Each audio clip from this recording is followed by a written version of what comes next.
Before we continue with this account that has been passed down through generations in our family, make sure to leave a like and let us know where you're watching from. What I'm about to share with you is the sworn testimony of my grandfather, Elijah Broussard, recorded in the summer of 1926. These words come directly from the official statement he gave to Sheriff Claude Thibodeau of St. Martin Parish, Louisiana, and from the personal journal he kept until his dying day. This is his story. This is our village's story, and every word of it is true. My name is Elijah Broussard. I am 42 years of age, born and raised in the village of Bayou Mireaux, Louisiana. I have lived my entire life on these waters, as did my father before me and his father before him. I am a fisherman by trade, a God-fearing Catholic by faith, and until the summer of 1926, I was a man who did not believe in monsters. I believe now.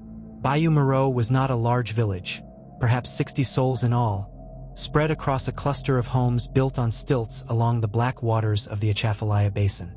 We were simple people. We fished for catfish, crawfish, and whatever else the swamp provided. We grew vegetables in small gardens carved from the few patches of dry land. We went to Mass on Sundays at the tiny wooden chapel Father Antoine had built with his own hands 20 years prior. Life in the bayou was hard but honest. The humidity clung to your skin like a second layer of flesh. The mosquitoes were relentless, carrying fevers that took the young and old alike. The water moccasins could kill a man with a single bite if he wasn't careful. And the alligators, well, the alligators were simply part of life. We respected them. We hunted them when necessary, used their meat and hides to supplement our meager incomes. But we knew better than to underestimate them. Every child in Bayou Mireaux learned early to stay away from the water's edge after dark, to never swim alone, to watch for the telltale ripples that signaled a gator's approach. But the thing that came to our village that summer, it was no ordinary gator. Our village was arranged along a single muddy road that curved with the shape of the bayou. At one end stood the chapel and Father Antoine's small rectory. At the other end lived old Mimir Celestine, the village's oldest resident at 93 years, who remembered when her grandmother spoke of life before the Americans came to Louisiana. Between these two anchors of our community lived the rest of us. There was my family, my wife Marie, my two sons Pierre and Jean-Baptiste, and my daughter Angeline. Across the road lived the Fonteneaux, Henri, his wife Delphine, and their 5 children. Next to them were the Guidrys, the Landrys, the Boudreaux, and all the other families whose names had been woven into this land for generations. We knew each other's secrets, each other's sorrows, each other's joys. In a village this small, privacy was a luxury nobody could afford. When Henri Fonteneau's oldest boy got a girl from the next parish pregnant, everyone knew before the sun set. When my Marie lost our 4th child to the fever, every woman in the village came to mourn with her. This closeness was our strength. It was also what made the events of that summer so devastating. The trouble began in early June, though we didn't recognize it as trouble at first. Old Thibault Landry, we called him Peeper Thibault, reported that 2 of his hogs had gone missing from their pen. The fence was intact, the gate still latched, but the hogs had vanished without a trace. "Gator got him," Henri Fonteneau said with a shrug when we gathered at the general store to discuss it. "Probably a big one. Climbed right over the fence." But Peeper Thibault shook his head, his weathered face troubled. "No tracks," he said. "No blood. No nothing. Just gone. Like the swamp swallowed them whole." We dismissed his concerns. Peeper Thibault was 81 years old and his eyesight wasn't what it used to be. Probably he just missed the tracks in the mud, or the rain had washed them away. These things happened. A week later, the Guidry family lost 3 chickens the same way. Then the Boudreaux lost a goat. Then my neighbor, Pascal Hébert, woke to find his prized hunting dog missing. A big hound named Brutus who'd been chained to his porch. The chain was still there, still attached to the collar. But the collar had been removed. Not broken, not chewed through. Removed, as if something with hands had unbuckled it and slipped it off. "Animals don't do that," Pascal said, his face pale. "Whatever took Brutus, it wasn't no ordinary gator." That was when Mimir Celestine called a gathering at her home. Her house was the oldest in the village, built by her grandfather when Louisiana still belonged to France. The wood was black with age, and the porch sagged dangerously in the middle, but her home was considered sacred ground. Mimir Celestine was our connection to the old ways, the old stories, the old truths that the modern world had forgotten. When Mimir Celestine called a gathering, everyone came. We crowded into her small front room, standing shoulder to shoulder, the smell of her herb bundles and candle smoke thick in the air. She sat in her rocking chair by the window, her eyes, still sharp despite her age, scanning each of our faces. "You know why I called you here," she said, her voice like dry leaves rustling. "The old one has awakened." A murmur rippled through the crowd. I felt Marie's hand tighten on my arm. "What old one, Mimir?" Father Antoine asked. He stood near the door, his arms crossed, his expression skeptical. He was a good man, Father Antoine, but he was from New Orleans originally and had never fully accepted the old beliefs that coexisted with Catholicism in our village. Mimir Celestine fixed him with a stare that made the priest shift uncomfortably. "Le Diable Noir," she said. "The Black Devil. My grandmother told me about it when I was a child." Her grandmother told her. "It has lived in these waters since before the first men came to this land." "You're talking about an alligator?" I asked. "I'm talking about something that wears the skin of an alligator," Mimir Celestine replied. "Something old, something hungry, something that sleeps for generations and then wakes when its hunger grows too great to ignore." She leaned forward in her chair, and despite the heat, I felt a chill run down my spine.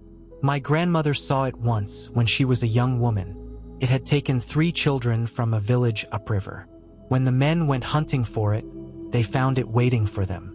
It was bigger than any gator they'd ever seen, 20 feet, maybe more. But that wasn't what terrified them. What was? Henri Fontenot asked, his voice barely above a whisper. Mimir Celestine's eyes grew distant, as if she was looking at something far away, something terrible. It spoke to them, with the voices of the children it had eaten. It called to them by name, begged them to come closer, to come into the water. And 2 of the men, they did. They walked right into the swamp, like they were hypnotized. They were never seen again. The room was silent. Even Father Antoine had gone pale. "That's just an old story," someone said from the back.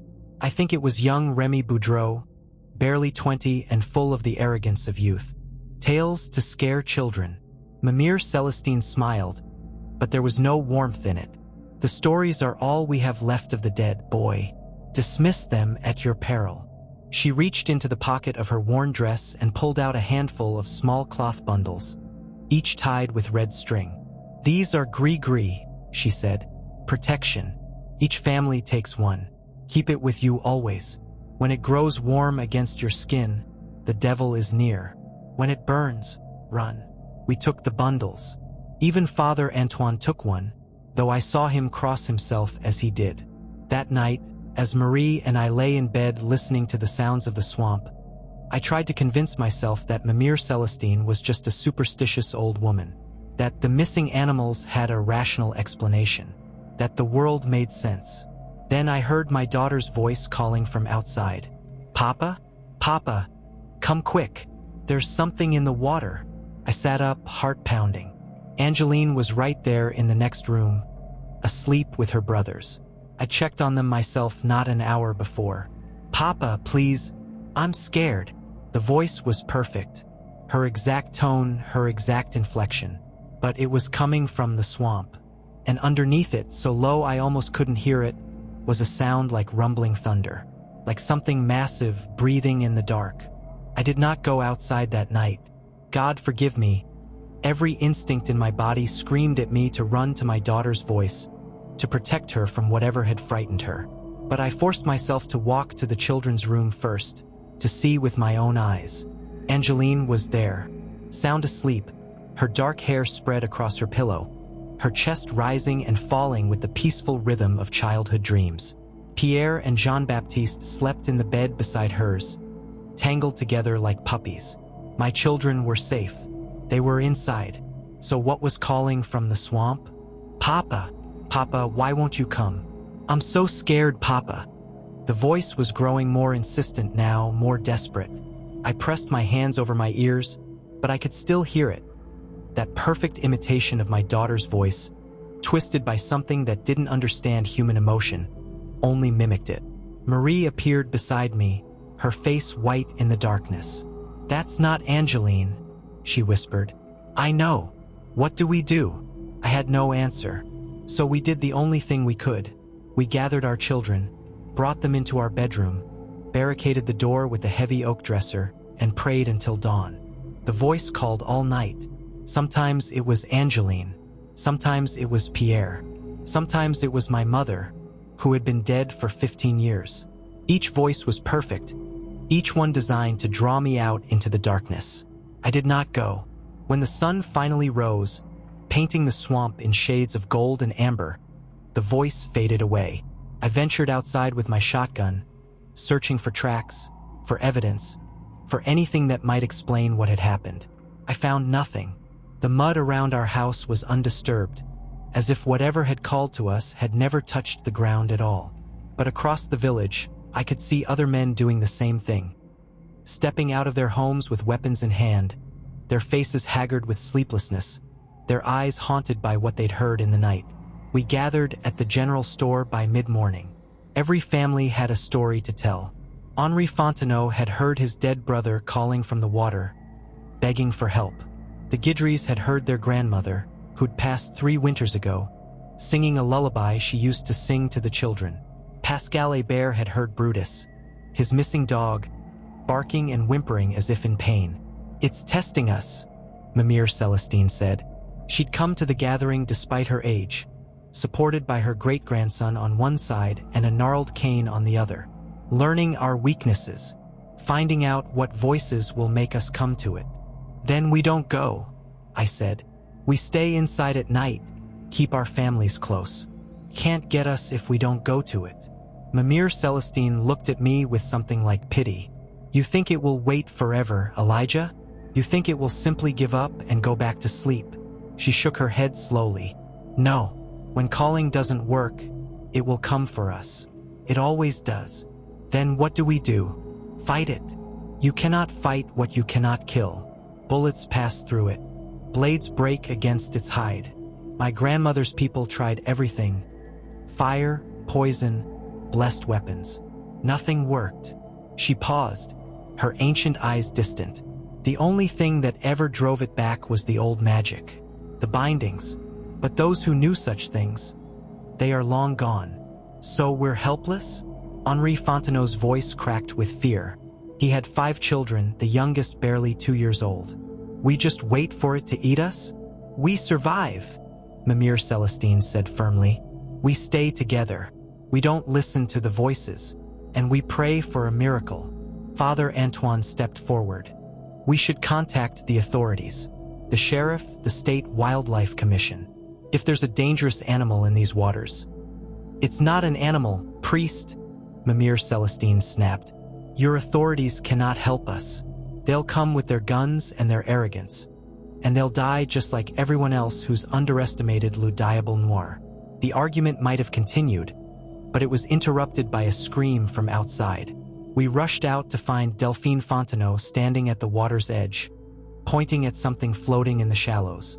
Even from a distance, I could see what it was. A body, face down, arms spread wide, drifting gently with the current. Henri pushed past us, splashing into the water before anyone could stop him. He grabbed the body, turned it over, and fell backward with a cry of horror. It was Remy Boudreau, the young man who'd dismissed Mimir Celestine's warnings just the night before. His face was frozen in an expression of absolute terror, his mouth open in a silent scream. But that wasn't the worst part. The worst part was that he was hollow. His torso had been opened from throat to navel, and everything inside, organs, bones, everything, had been removed. His body was like an empty sack, just skin and muscle with nothing underneath. Delphine Fontenot fainted. Several men turned away to vomit. I stood rooted to the spot, unable to look away from what had been done to a boy I'd known since his birth. Mon Dieu, Father Antoine whispered, crossing himself repeatedly. Mon Dieu, mon Dieu. We pulled Remy's remains from the water and wrapped him in a sheet. His mother, Widow Boudreau, had to be restrained when she saw what was left of her son. Her screams echoed across the swamp, and somewhere in the distance, I heard them echoed back, but wrong, distorted, mocking. The creature was listening. The creature was laughing. We buried what was left of Remy that afternoon in the small cemetery behind the chapel. Father Antoine performed the rites, his voice shaking, his hands trembling as he made the sign of the cross. The entire village attended, huddled together as if proximity could protect us. After the burial, no one wanted to separate. We gathered in the largest building in the village, the general store, and began to plan.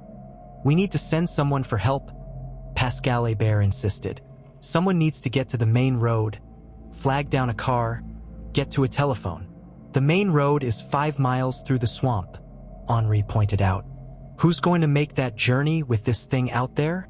I'll go, young Thomas Landry volunteered.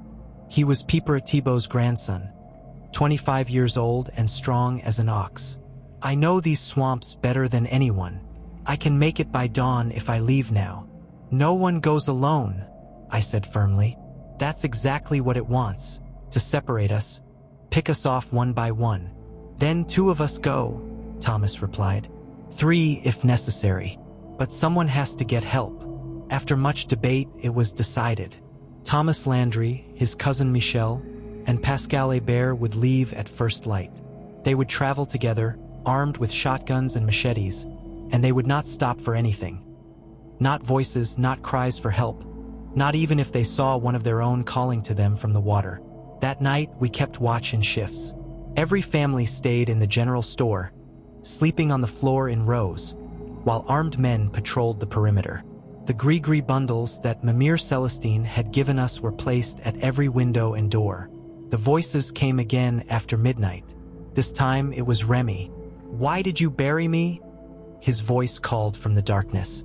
I'm not dead. I'm not dead, Mama. Please come get me.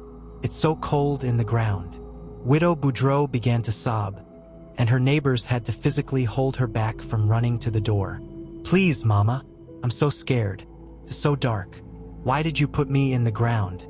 I can't breathe, Mama. I can't breathe.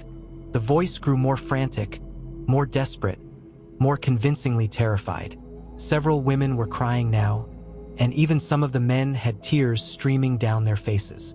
How could something imitate a dead boy so perfectly? How could it know exactly what words would cut deepest? Then the voice changed. You can't hide in there forever, it said. Still Remy's voice, but the tone had shifted. It was no longer frightened. It was amused. I know you're listening. I know you're afraid. Good. Fear makes the meat sweeter. A long, low rumble rolled across the swamp. Not thunder, not a gator's bellow, but something deeper, something that vibrated in your chest like a second heartbeat. I've been sleeping for so long, the voice continued, so hungry when I woke. The animals helped, but they're not enough. They're never enough. I need what's inside you, the warmth, the fear, the memories. The voice began to move, circling the general store. We tracked it by sound, every head turning to follow. I'll have you all eventually, one by one. It's what I do. It's what I've always done. Pause. But some of you I want more than others. The voice stopped directly outside the window where my family huddled together. My blood went cold. Elijah Broussard, Remy's voice said. But there was nothing of Remy in it now. It was ancient, cold, hungry. You have such beautiful children, such sweet fear. I can taste it from here. Little Angeline especially. Her fear is like honey. I want to savor it. I want to drink it slowly while she screams. Marie clutched Angeline to her chest, both of them weeping silently. My sons pressed against my sides, trembling. I won't let you touch them, I said, my voice steadier than I felt. I'll die first. That rumbling laugh again. Yes, you will, but not first. Last, I want you to watch Elijah. I want you to see what I do to them. I want to hear you beg. Begging is my favorite part. The voice fell silent, but we could hear it breathing out there. Slow, deep, patient. It didn't leave until dawn. When the sun rose, we discovered that Thomas Landry, Michel, and Pascal Hébert were gone. They'd left during the night as planned, slipping out the back while the creature was focused on tormenting us. We waited all day for news. We watched the road, prayed for their return, hoped against hope that they'd make it to civilization and bring back help. They returned at sunset, but only their voices returned.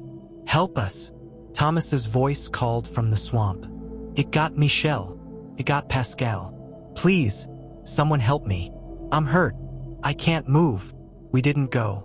We knew better now, but we listened as the voice of Thomas Landry called for help all night long, growing weaker, more desperate, more afraid.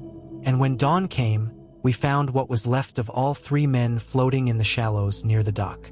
Empty, hollow, drained of everything inside. The creature had been busy. What do you think was going through our minds at that moment?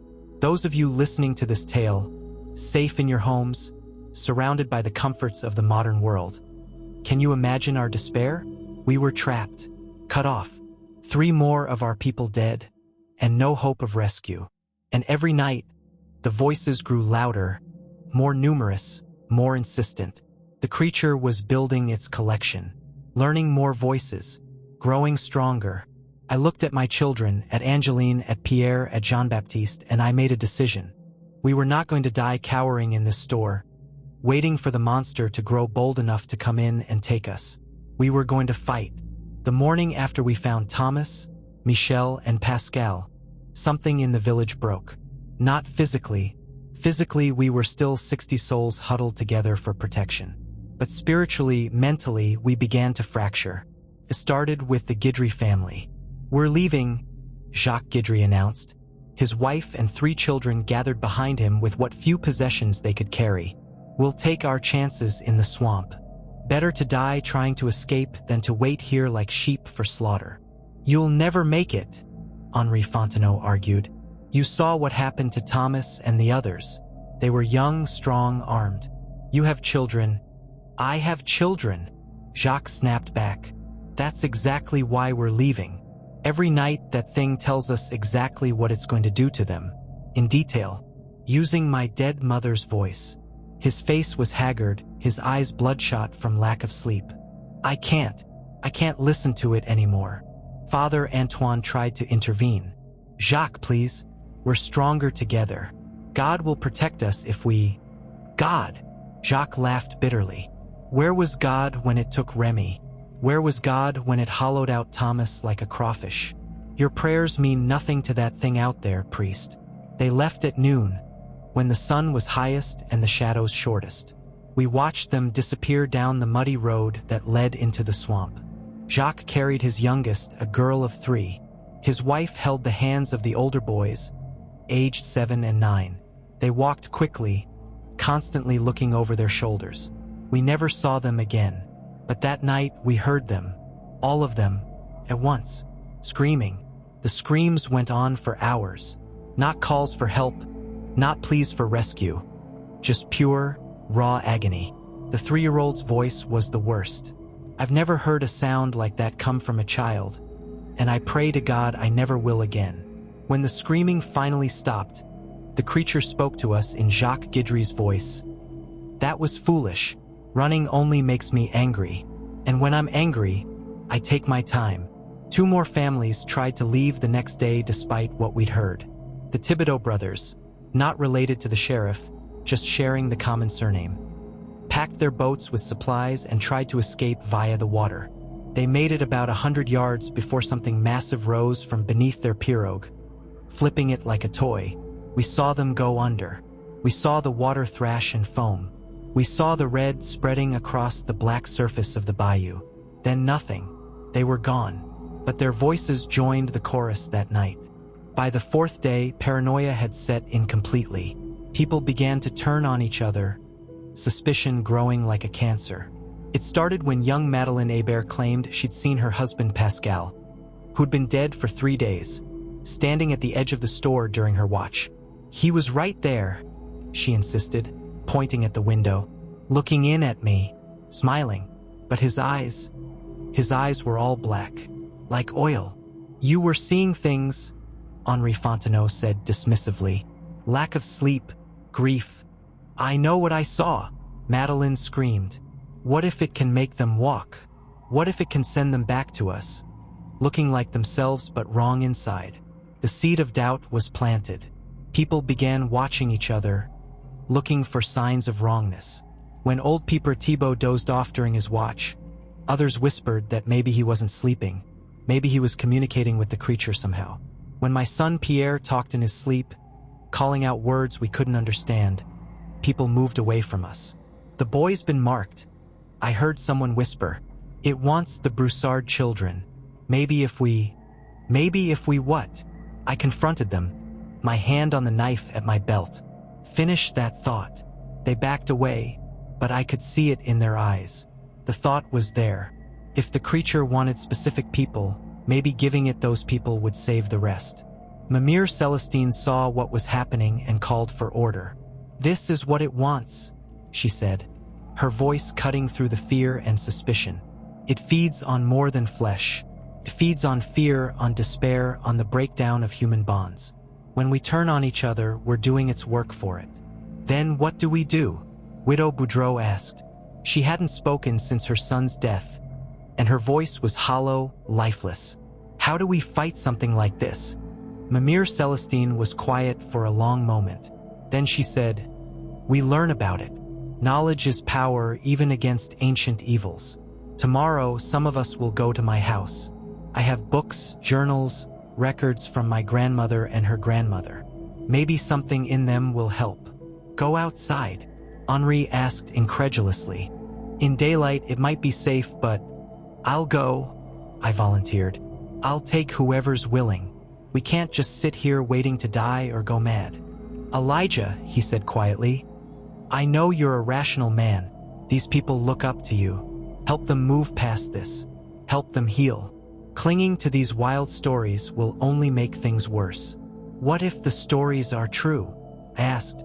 He looked at me with something like pity. Then God help you all. But I deal in facts, not fairy tales. Get your people some help, Elijah. Real help. After the sheriff left, we held a village meeting. The question was simple but impossible. What do we do now? We leave, several families said immediately. We abandon Bayou Mireaux and never come back. And go where? Others argued. This is our home. Our ancestors are buried here. Our lives are here. Our lives. Widow Boudreau laughed bitterly. What lives? How can we fish these waters knowing what sleeps beneath them? How can we let our children play in the mud knowing what might wake? How can we sleep at night knowing it's still down there? In the end, about half the village left. They packed what they could carry and departed for relatives in New Orleans, Baton Rouge, anywhere far from the swamp. They wanted to forget, to pretend it never happened, to resume normal lives in places where monsters were just stories. Those of us who stayed did so for different reasons. Some, like the Fontenots, simply had nowhere else to go. Others, like Father Antoine, felt a duty to remain, to tend to the traumatized and maintain the vigil. Mimir Celestine stayed because someone had to maintain the binding, to ensure the symbols were refreshed, the protections maintained. I stayed because of Angeline. I can feel it when we go too far from the village, she told me, like a string pulling at my insides. It marked me, Papa. Part of me is still connected to it. If I leave, I'm afraid it might follow. So we stayed. We rebuilt what was broken. We resumed fishing, planting, living, or at least going through the motions of living. But everything had changed. The children no longer played by the water's edge. The fishermen worked in groups, never alone, and only during the brightest parts of the day. Every household kept salt blessed by Father Antoine, even those who had never been particularly religious before. And every night, without fail, someone stood watch at the hardened circle, making sure the symbols remained intact. We also began documenting everything. At Mimir Celestine's insistence, we created multiple written records of what had happened. Each survivor wrote their own account. Father Antoine transcribed them all in his careful Latin script. We drew maps of where the creature had appeared, diagrams of the binding circle, detailed descriptions of everything we had seen and heard. Memory fades, Mimir Celestine said. Stories change in the telling, but written words endure. When this thing wakes again, and it will wake, those who come after need to know exactly what to do.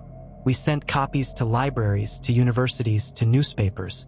Most were dismissed as hoaxes or folklore, but some were preserved, filed away in archives where they gather dust to this day, waiting for someone to need them. The nightmares were universal. Every survivor, without exception, dreamed of the creature. Sometimes we were inside it again, looking out through its countless eyes.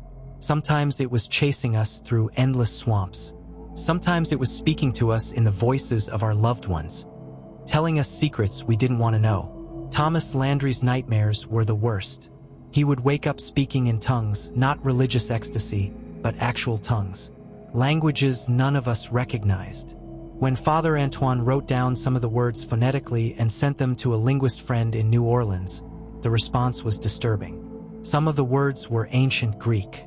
Some were Sumerian. Some were from languages that predated written history. "It's the creature's memories," Thomas said when we told him. "All the people it's eaten over the millennia. They're all in there, all their knowledge, all their languages. And some of it stayed in me." 3 months after the binding, we had our first test. A group of researchers from Tulane University arrived, having heard rumors of unusual fauna in our swamp.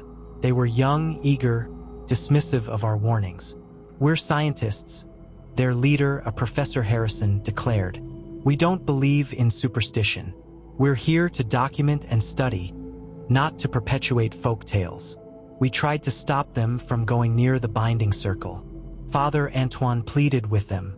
Mimir Celestine warned them in the strongest terms. But they insisted on their right to explore, to study, to catalog. They lasted one night. We found them the next morning, all 4 of them, standing at the edge of the binding circle, staring at the hardened symbols.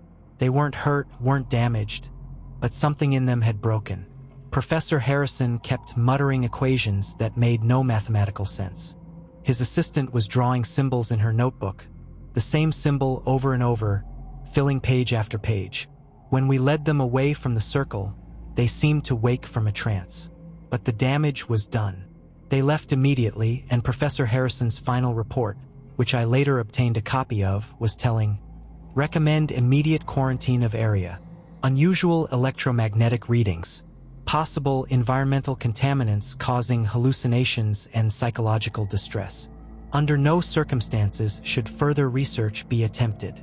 At least that kept other outsiders away for a while. On September 15, 1926, 3 months after the binding of Diable Noir, 23 survivors of Bayou Mireaux gave sworn testimony at the St. Martin Parish Courthouse in St. Martinville, Louisiana.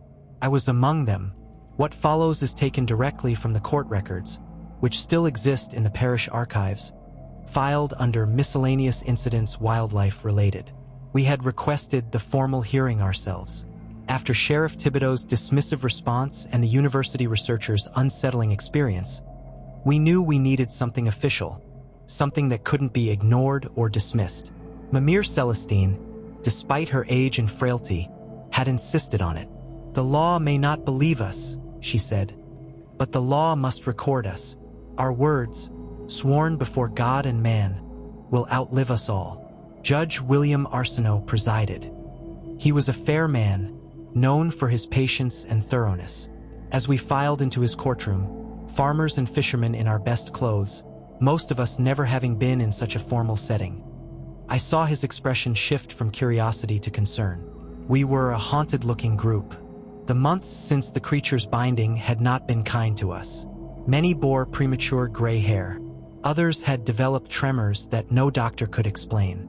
All of us had the same look in our eyes, the look of people who had seen too much, who knew too much. "This is highly irregular," Judge Arsenault began, adjusting his spectacles.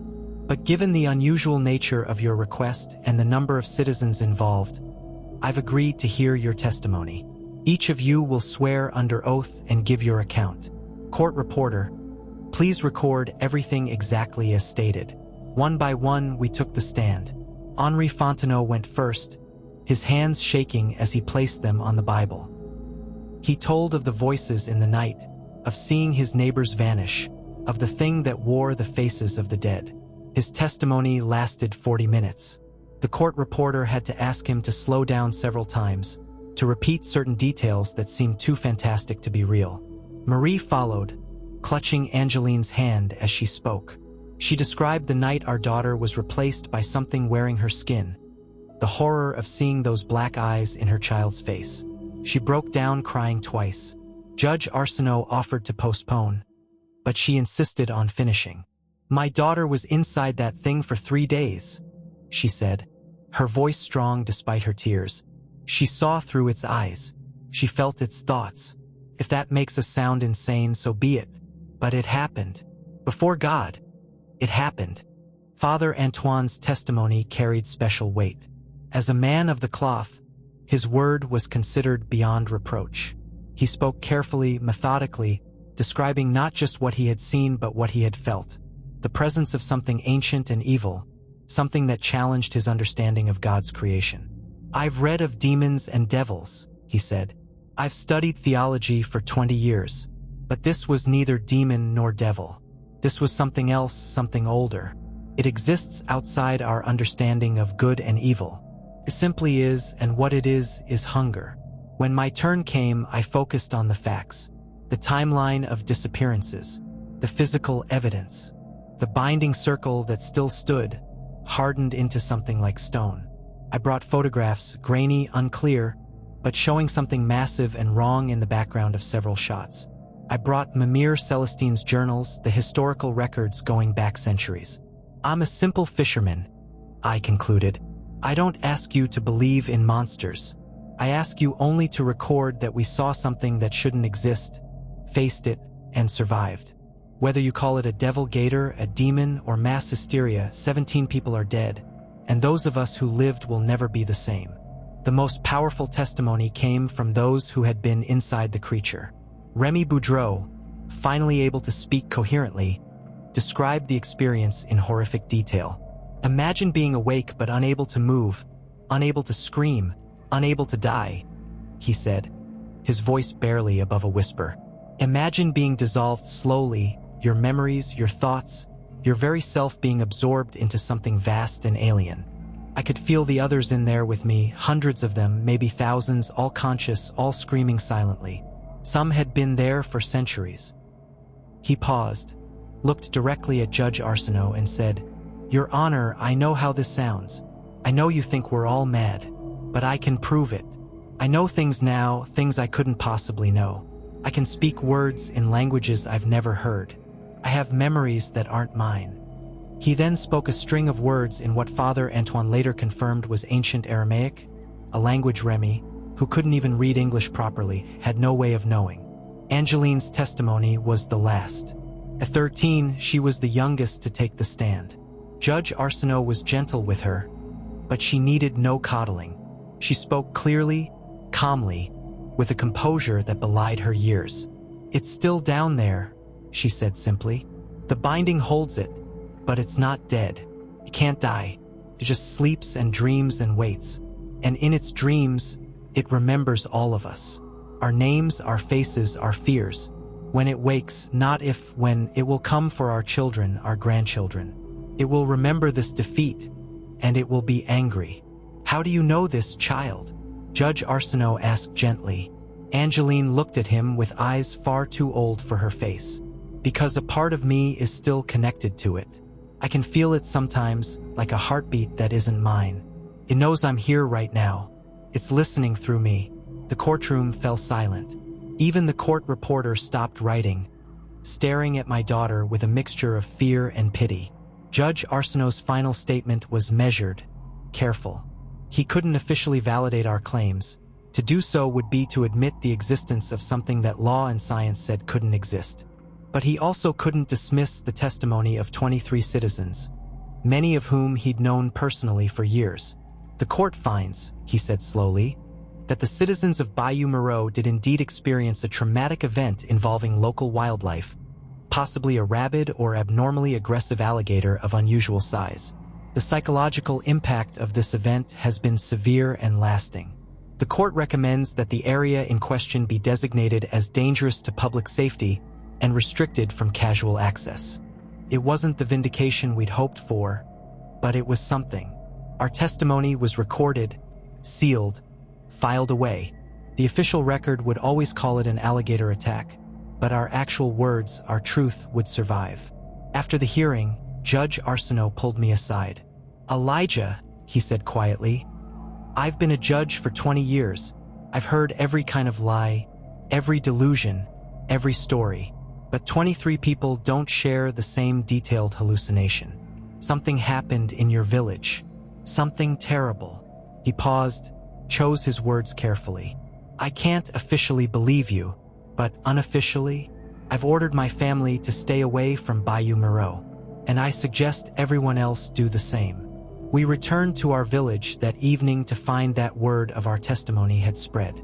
Some viewed us with pity, as victims of trauma who'd created an elaborate fantasy to cope. Others whispered that we'd made a deal with the devil, that we'd sacrificed some of our own to save the rest. A few, mostly the old-timers who remembered their grandparents' stories, believed us. Life in Bayou Mireaux continued, but it was forever changed. We were a village of survivors, bound together by shared trauma and terrible knowledge. Every full moon, we renewed the binding circle, adding new symbols, reinforcing the old ones. Every family kept salt and iron close at hand. Every child learned the signs to watch for, voices that shouldn't be there, water moving against the current, the smell of copper and decay. And we waited, because we knew it was just a matter of time. Mimir Celestine passed away that winter, peacefully in her sleep. Before she died, she trained 3 of us, myself, Father Antoine, and surprisingly Angeline, in the old ways. The prayers, the symbols, the mixture of faiths and traditions that created the binding. "It's not about the specific words or rituals," she told us in her final days. "It's about belief, unity, and will.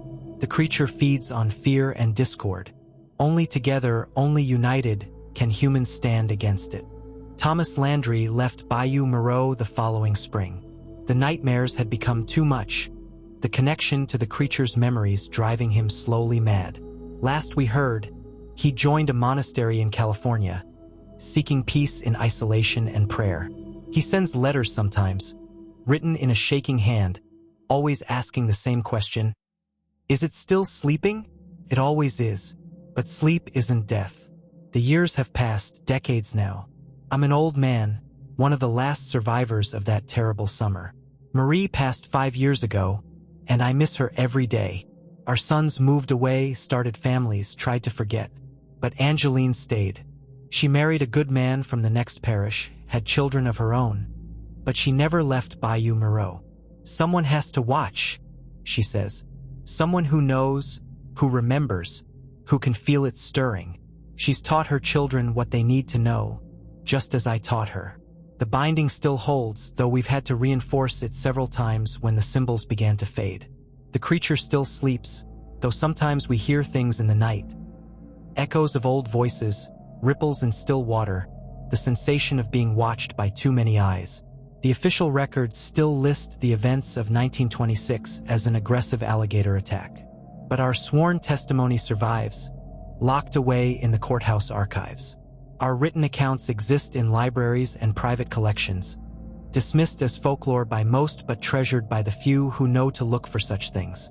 Because here's what I've learned in all these years of watching and waiting. We were not unique. There are other villages with similar stories, other places where ancient things sleep uneasily, other communities keeping vigil against horrors that shouldn't exist. The world is older and stranger than most people know. In the deep places, the dark places, the forgotten places, things wait. Things that hunger. Things that remember. Things that hate us for our warmth and our light and our brief, bright lives. We cannot kill them. We can only bind them, contain them, outlast them. Each generation must learn anew, must choose to believe, must stand together against the darkness. Because the moment we forget, the moment we dismiss the old stories as superstition, the moment we let the bindings fade, that's when they wake. that's when they feed. To those of you hearing this story, safe in your modern world of electric lights and rational explanations, I leave you with this. The next time you're near dark water and hear a familiar voice calling from where no one should be, don't answer. The next time you see ripples moving against the current, moving with purpose, get away from the water's edge. The next time an old-timer tells you to avoid a certain place, to respect certain boundaries, to keep certain protections, listen to them. Because somewhere, in waters darker and deeper than you know, Le Diable Noir sleeps. It dreams of the faces it has stolen, the voices it has collected, the hunger that is never satisfied. It remembers every slight, every binding, every defeat. And one day, when the world has forgotten to fear it, when the stories have faded to myth and the protections have crumbled to dust, it will wake. It always wakes. God help whoever is there when it does. This concludes the sworn testimony and personal account of Elijah Broussard, recorded in 1976 on the 50th anniversary of the Bayou Mireaux incident. Mr. Broussard passed away in 1978, one of the last surviving witnesses to the events described. His daughter, Angeline Broussard-Thibault, continues to maintain the binding circle and collect accounts of similar incidents worldwide.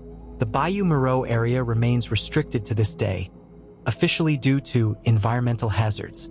Locals still report strange sounds, unexplained disappearances of wildlife, and occasional sightings of something large moving beneath the water. No further investigation is recommended. Before you go, I have some questions for you, dear listeners. Do you believe the testimony of the Bayou Mireaux villagers?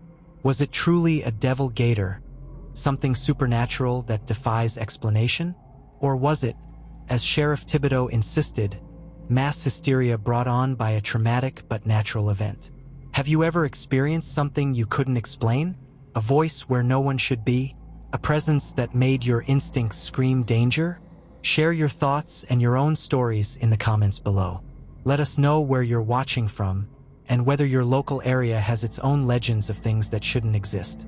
Remember, some stories are just stories, but some stories are warnings, passed down through generations, written in courthouse records and sworn testimony, preserved by those who survived to tell them. The question is, which kind of story is this? Stay safe, friends. Stay skeptical, but also, stay away from dark water where voices call your name. Because in 1926, Southern villagers swore they encountered a man-eating gator, and every word of their testimony was true. In the end, 5 of us went: myself, Father Antoine, my brother-in-law Claude, Henri Fontenot, and surprisingly, Widow Boudreau. "I have nothing left to lose," she said simply when asked why she was volunteering. The 100 yards from the general store to Mimir Celestine's house felt like miles. We moved in a tight group, weapons ready, constantly scanning the water for any sign of movement. The swamp was unnaturally quiet. No bird songs, no insect buzzing. Even the ever-present mosquitoes seemed to have fled. Mimir Celestine's house was undisturbed, but there was something unsettling about it. The shadows seemed deeper, the air thicker. The gris-gris bundles hanging from every doorway and window were all burned black, as if they'd been exposed to intense heat. Inside, Mimir Celestine led us to a trunk in her bedroom, ancient and bound with iron. She produced a key from around her neck and opened it, revealing stacks of yellowed papers, leather journals, and objects I couldn't identify. Bones, scales, teeth, all carefully wrapped and labeled. "My family has been recording encounters with Le Diable Noir for over 200 years, she said, pulling out journal after journal. Every sighting, every attack, every detail. We spent hours going through the records. The picture that emerged was terrifying in its consistency. The creature appeared every few generations, always in times of hardship or change. It would take animals first, then children, then adults. It could mimic any voice it had heard, and those it consumed became part of its repertoire forever.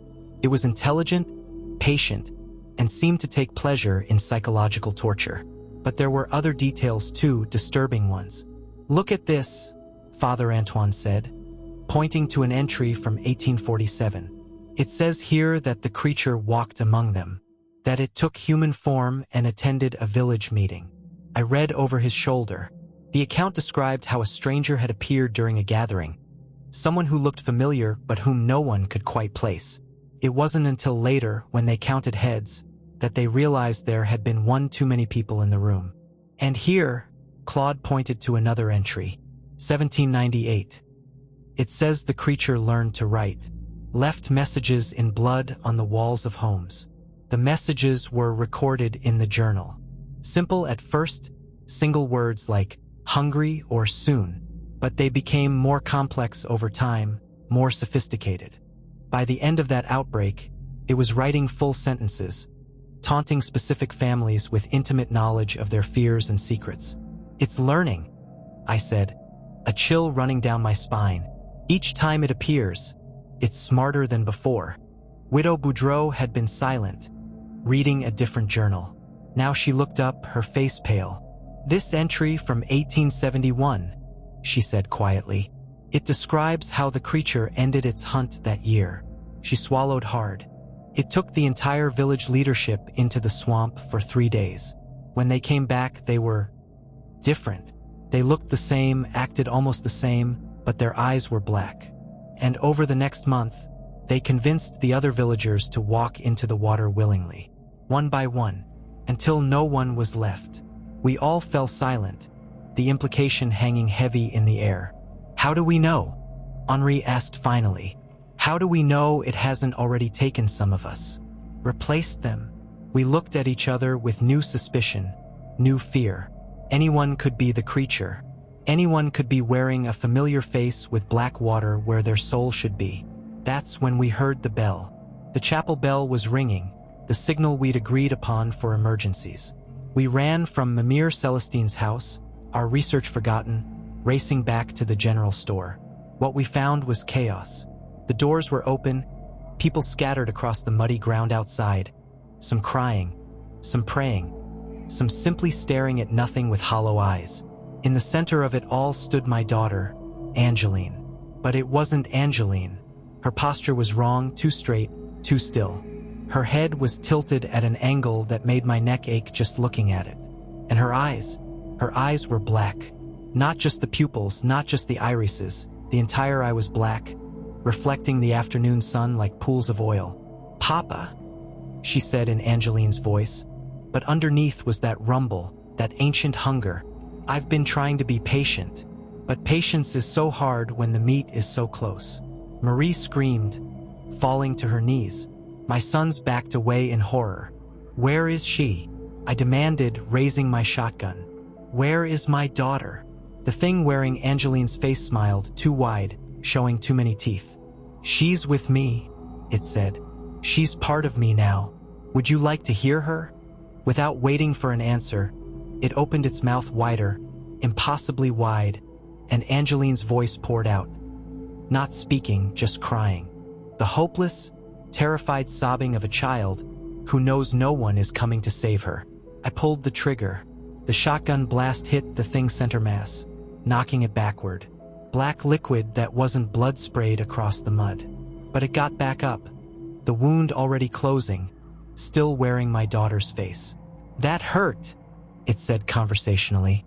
"Not much, but enough to be annoying." It began walking toward me, each step leaving deep impressions in the mud, as if it weighed far more than a 13-year-old girl should. "I was going to save you for last, Elijah. Let you watch as I took everyone else. But now I think you'll go first, and I'll make Angeline watch from inside me. She'll see everything I do with your body." Before I could respond, Mimir Celestine stepped forward, throwing something at the creature. A handful of white powder that sparkled in the sunlight. The thing recoiled, hissing, and for a moment its disguise slipped. Underneath Angeline's face was something that shouldn't exist. Scales and flesh and teeth all jumbled together, features shifting constantly like water. Too many eyes, all black, all staring at us with intelligence and malice. "Salt blessed by 3 faiths," Mimir Celestine said calmly. "It won't stop you, demon, but it strips away your lies." The creature laughed, its disguise reasserting itself. "Demon?" I'm older than your concept of demons, old woman. I was here before your ancestors crawled from the mud, and I'll be here long after your bones are dust. Perhaps, Mimir Celestine said, but not today. She began chanting in a language I didn't recognize, not French, not Creole, not the Choctaw words I'd heard occasionally. Something older. The gree-gree bundles still hanging from the store began to smoke and burn. The creature snarled, backing away. You know the old bindings, but you're not strong enough to enforce them. Not anymore. Your bloodline has weakened, diluted by time and intermarriage with faithless people. Alone, no, Mimir Celestine agreed. But I'm not alone. She looked at Father Antoine. Priest, you're Latin. Speak the binding prayers of your church. Father Antoine hesitated, then began, In nomine Patris, et Filii, et Spiritus Sancti. And you, she looked at several of the villagers. Speak the prayers of your grandmothers. African, native, whatever you remember. Speak them now. What happened next was extraordinary. The entire village, what was left of us, began to pray. Each in their own language, their own tradition. The voices blended together into a harmony that made the air itself vibrate. The creature wearing Angeline's face stumbled, clutching its head. Stop, it hissed. You don't know what you're doing. We're binding you, Mimir Celestine said, as my ancestors did, as their ancestors did. Back to sleep, ancient one. Back to the dark. I will not sleep. The creature's roar shook the ground. Its disguise fell away completely, revealing its true form. What stood before us was an abomination against nature and God alike. The creature that had been wearing my daughter's face now towered 20 feet above us.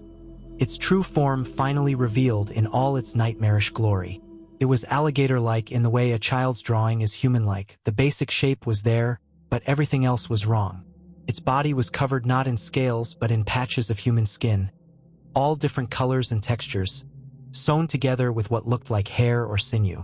I could see faces in that skin, dozens of faces, all screaming silently, their features stretched and distorted across the creature's massive frame. I recognized some of them. Remy Boudreau's face covered part of its chest.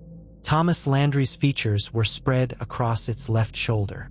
And there, on its throat, was Angeline, my baby girl's face, her eyes closed, her mouth open in an endless, silent scream.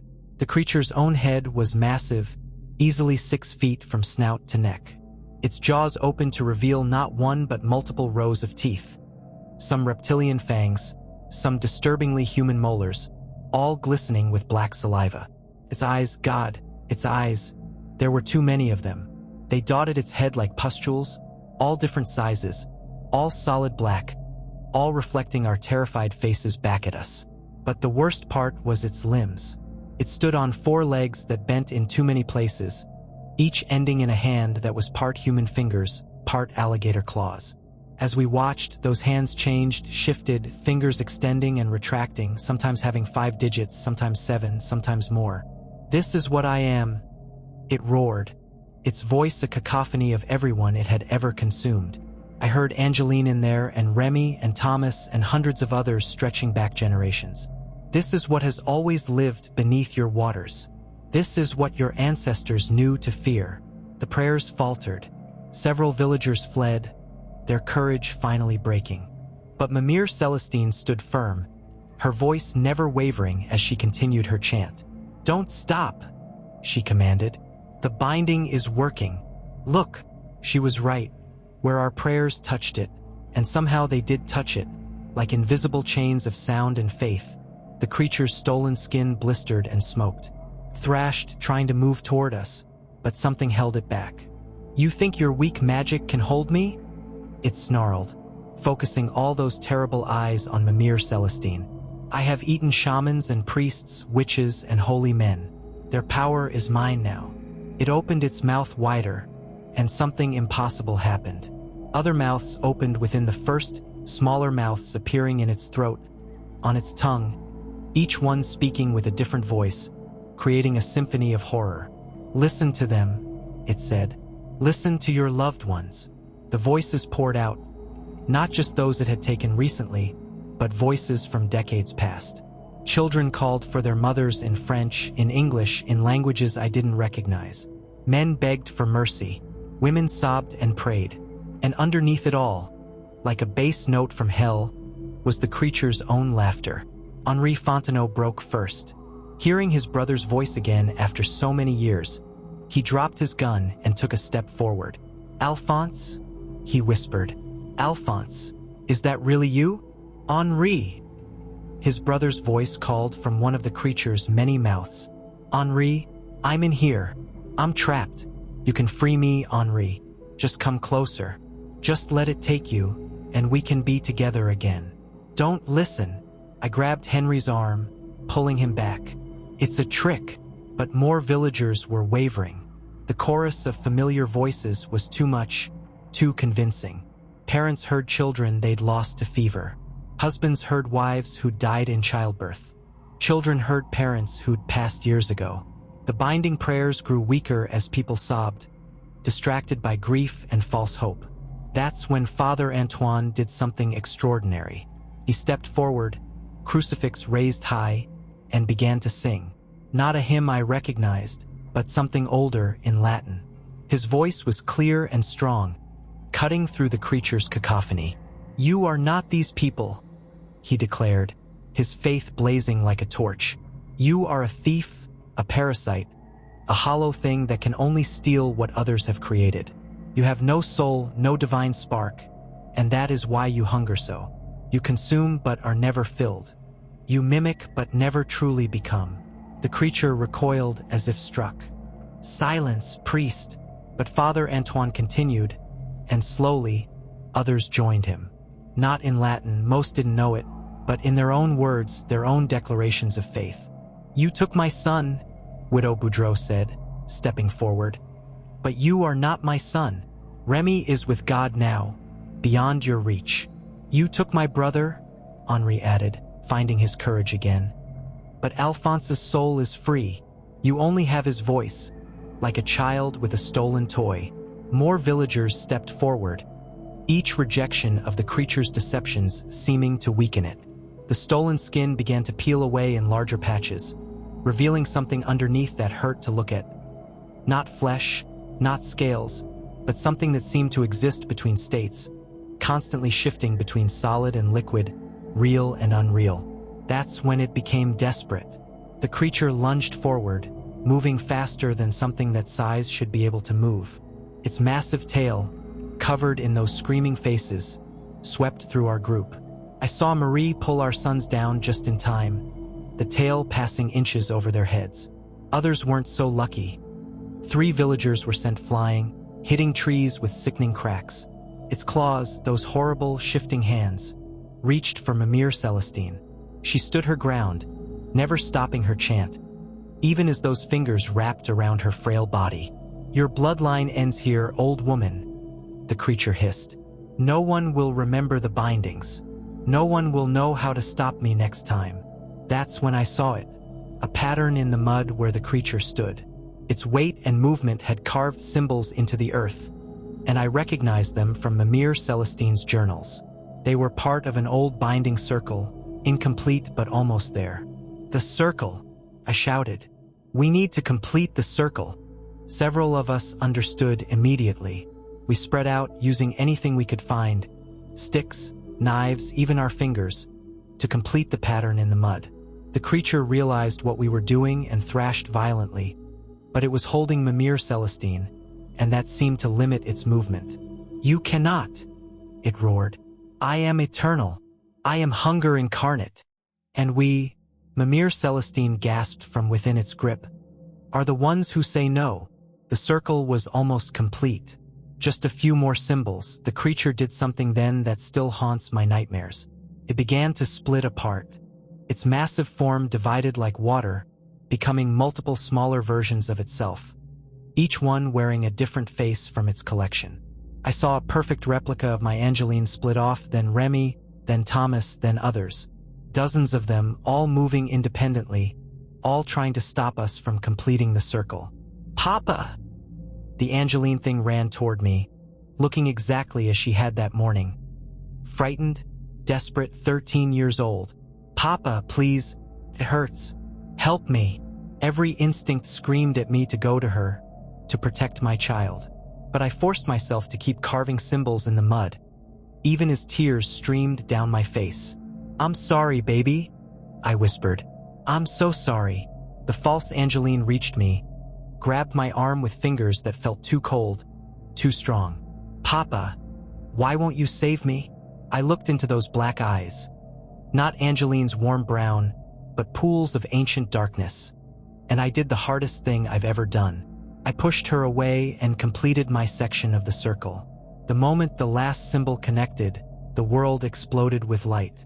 Not sunlight, not firelight, but something older, the light of belief, of faith, of human will united against darkness. The multiple forms of the creature were pulled back together like iron filings to a magnet, reforming into the massive abomination. But now it was trapped within the circle we'd carved. It raged, throwing itself against the invisible boundaries, leaving smoldering handprints in the air where it struck the barrier. With each impact, the symbols in the mud glowed brighter, and the creature grew weaker. "This won't hold forever," Mimir Celestine warned, still in the creature's grip but no longer being crushed. "We need to complete the full binding. Send it back to sleep." "How?" Father Antoine asked. "Blood," she said simply. "Willing blood from those it has marked but not taken. Elijah, Marie, your remaining children, you've been marked. It wants you specifically. Your blood can seal the binding." Without hesitation, I drew my knife across my palm. Marie did the same, and even my sons, brave boys trying so hard to be men, offered their hands. We let our blood drip onto the symbols, and where it touched, the mud hardened into something like stone, the symbols becoming permanent. The creature's roars grew weaker, more desperate. Its form began to collapse in on itself, the stolen skins falling away like old paint, revealing that shifting, impossible core beneath. "You think you've won," it said, its voice now singular, ancient, and tired. "But I am patient. Your children's children's children will forget the warnings. They will dismiss the stories as superstition. And when I wake again, I will remember you, Elijah Broussard. I will remember all of you, and I will take special pleasure in devouring your descendants."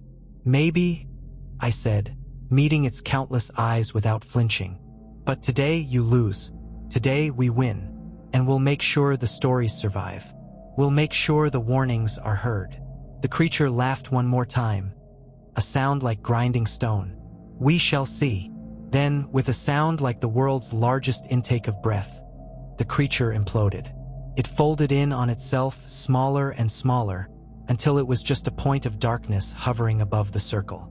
Then that too disappeared, sinking into the mud, leaving only the hardened symbols and the overwhelming stench of decay. For a moment, no one moved. No one spoke. We couldn't quite believe it was over. Then I heard something that made my heart stop. A small voice, weak but real, coming from where the creature had vanished. "Papa." There, in the center of the circle, lay Angeline. Not a copy, not a trick. My daughter, alive, covered in black mud but breathing. Near her were others, Remy Boudreau, Thomas Landry, even the Guidry family. Everyone the creature had taken in the past days, expelled from its belly like Jonah from the whale. Some were unconscious, some were crying. All were traumatized beyond words, but they were alive. We rushed to them, gathering our loved ones, hardly daring to believe. I held Angeline as she sobbed into my chest, her whole body shaking. "I was inside it, Papa," she whispered. "I could see through its eyes. I could hear its thoughts. It was so old, so hungry. It's been eating people for thousands of years. And Papa, it's not the only one. There are others, sleeping in dark places all over the world." I held her tighter, trying not to think about the implications of her words.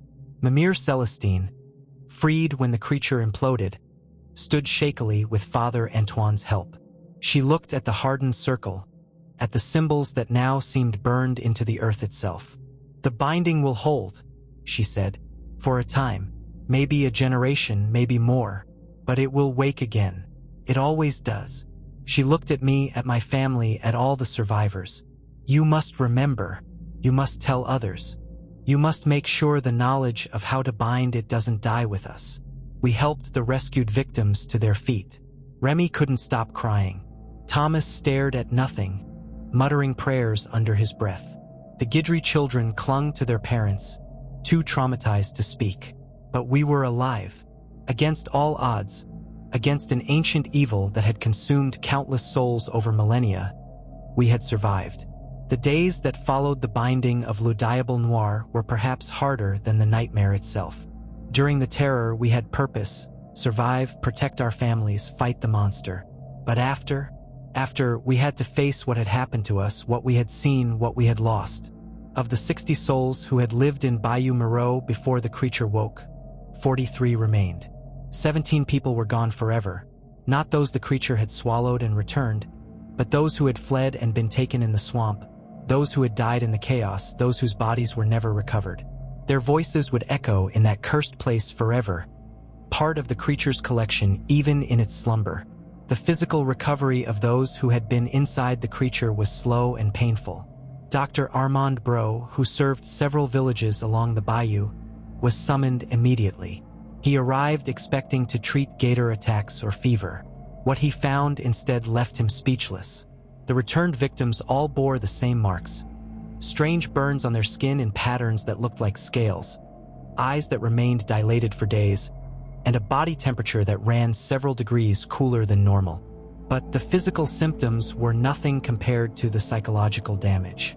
Remy Boudreau didn't speak for 3 weeks. He would sit by the window, staring at the swamp, occasionally mouthing words that no sound accompanied. When he finally did speak, his first words were, "I can still hear them, all of them, hundreds of voices, all screaming inside my head." Thomas Landry was worse. He had been inside the creature the longest, and something in him had fundamentally changed. He couldn't bear to be near water. Even a cup would send him into hysterics. He claimed he could feel the creature's dreams, could sense it stirring whenever he closed his eyes. "It's not gone," he would say over and over. "It's right there, right beneath us, waiting.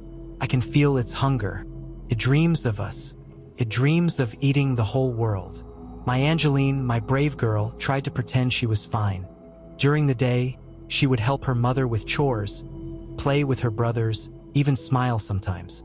But at night, she would wake screaming, clawing at her skin as if trying to remove something only she could see. "I was part of it, Papa," she told me one night, her voice hollow. "I could feel what it felt. That hunger, it never ends. It's like a hole that goes down forever, and no matter how much you pour into it, it never fills.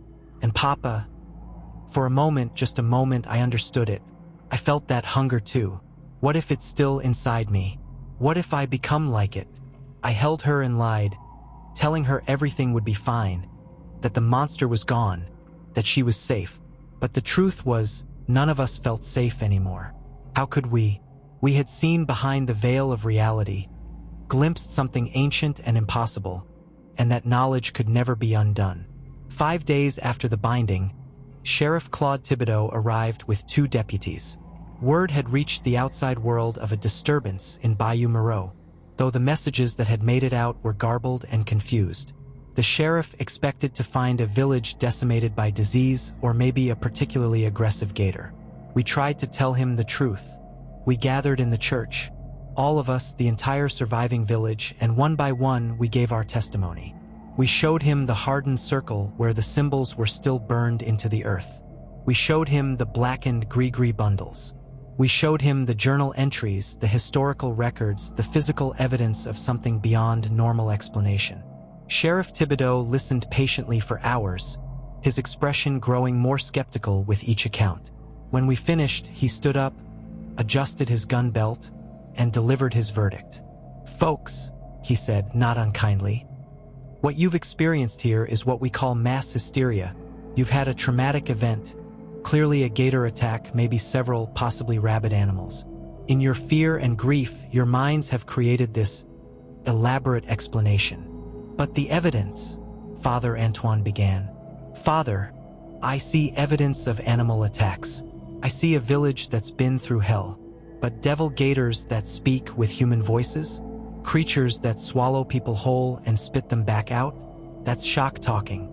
That's trauma. He ordered his deputies to shoot any aggressive gators in the area, promised to send medical help, and filed a report that would list the deaths as wildlife attacks, possibly rabid alligator. Mass panic resulted in some casualties. Before he left, he pulled me aside.